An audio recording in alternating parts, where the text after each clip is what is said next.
नमाज इस्तेमाल है। लिंगमपल्ली में इमाम के ऊपर हमला करने का वाक़या पेश आया था। उसी सिलसिले में इमाम साहब ने हुकूमत और पुलिस से जल्द हमला आवारों पर कार्रवाई की अपील की। सुनते हैं इमाम साहब की जुबानी।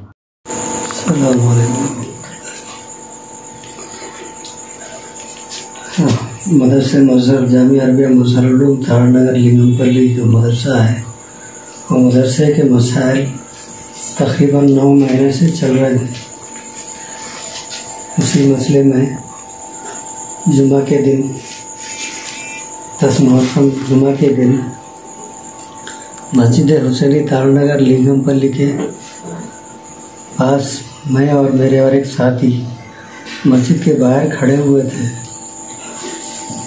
तो जनाब सादिक अली साहब और उनके बेटे और उनका भांजा अकरम और उनके पोतरे और उनके नवासे का दोस्त ये सब वहाँ खड़े रहकर तानाज़ानी कर रहे थे कि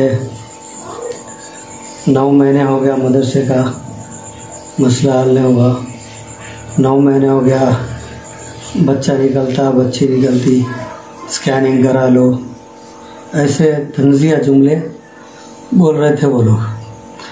और एक बेटा है उनका इलियास, वो ये बार बार ये बोल रहा था कि मुहर्रम का महीना है, पीरा ठंडे पड़े हुए हैं और आज 10 मुहर्रम में आज पीरा उठेंगे समझे थे, लेकिन पीरा ठंडे पड़े हुए हैं। साड़ियाँ पहनाओ, ब्लाउज पहना लोगों को, ऐसे जुमले तंज़िया जुमले बार बार बोल रहे थे। तो हम अपने और एक साथी का इंतज़ार करते खड़े हुए थे वहाँ। जब दूसरे साथी आए, हम लोग निकलने की कोशिश कर रहे थे तो उस वक़्त जनाब सादिक अली साहब के भांजे अकरम बार बार ये बोलते जा रहे थे कि 9 महीने हो गया, स्कैनिंग करा लो, बच्चा निकलता बच्ची निकलती, बच्चा निकलता बच्ची निकलती, ये जुमला बार बार दोहरा रहे थे उन्हें। तो कैजुअली जैसा वो लोग बोल रहे थे वैसे ही मैं अपने दोनों साथियों के सामने ये जिक्र करा कि स्कैनिंग कराए तो हलाल का निकलता है हराम का निकलता सब मालूम हो जाता। बल्कि ये जुमला एक जुमला मैं बोल दिया, ना उनको हरामी बोला, ना उनके ख़ानदान को हरामी बोला, ना किसी को कुछ बोला, बस ये जुमला बोला मैं कि स्कैनिंग कराने के बाद हलाल का निकलता या हराम का निकलता, वो स्कैनिंग में मालूम हो जाता। बल्कि ये बात जुमला बोल के हम लोग चले गए। चले जाने के बाद अपने काम का जुमला मैं बोल दिया, ना उनको हरामी बोला, ना उनके ख़ानदान को हरामी बोला, ना किसी को कुछ बोला, बस ये जुमला बोला मैं कि स्कैनिंग कराने के बाद हलाल का निकलता या हराम का निकलता, वो स्कैनिंग में मालूम हो जाता। बल्कि ये बात जुमला बोल के हम लोग चले गए। चले जाने के बाद अपने काम वगैरह कर लेके असर की नमाज पढ़ने के लिए आए। असर की नमाज पढ़ने के लिए आए थे।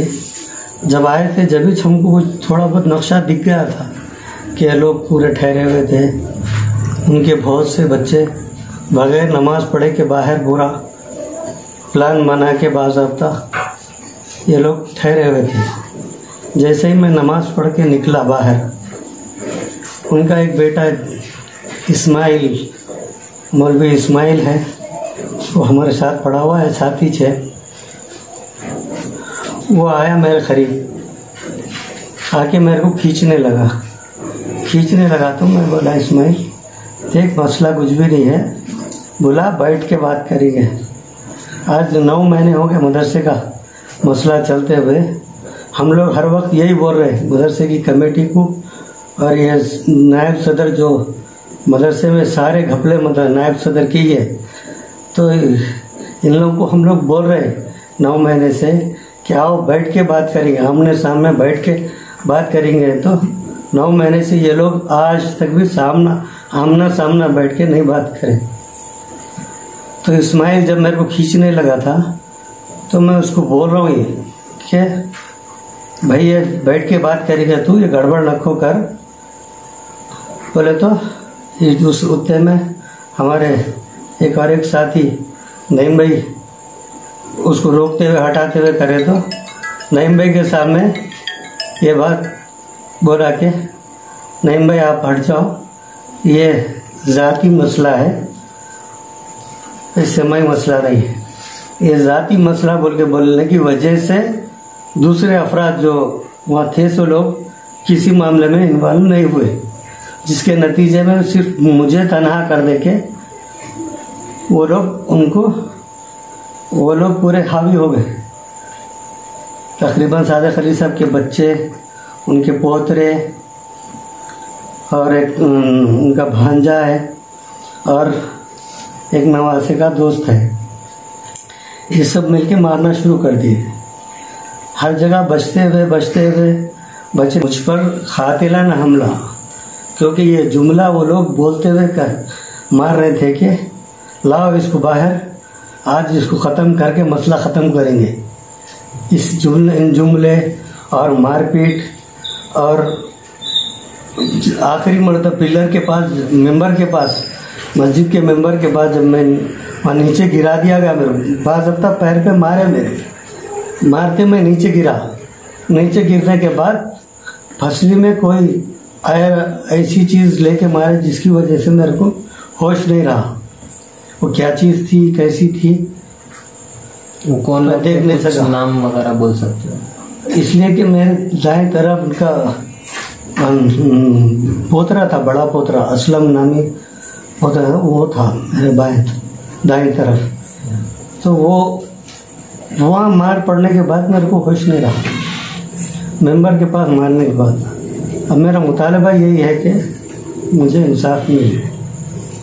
ये मदरसे का मसला अलग है, ये मारने का मसला अलग है। लिहाजा मुझे जो मारा गया, इस मसले में हुकूमत से भी मेरी इल्तिजा है और कमिश्नर साहब से भी मेरी गुजारिश है कि वो इस मसले को संजीदगी के साथ और एक तरफा न देखते हुए, दोनों तरफा देखते हुए मेरे साथ इंसाफ करें।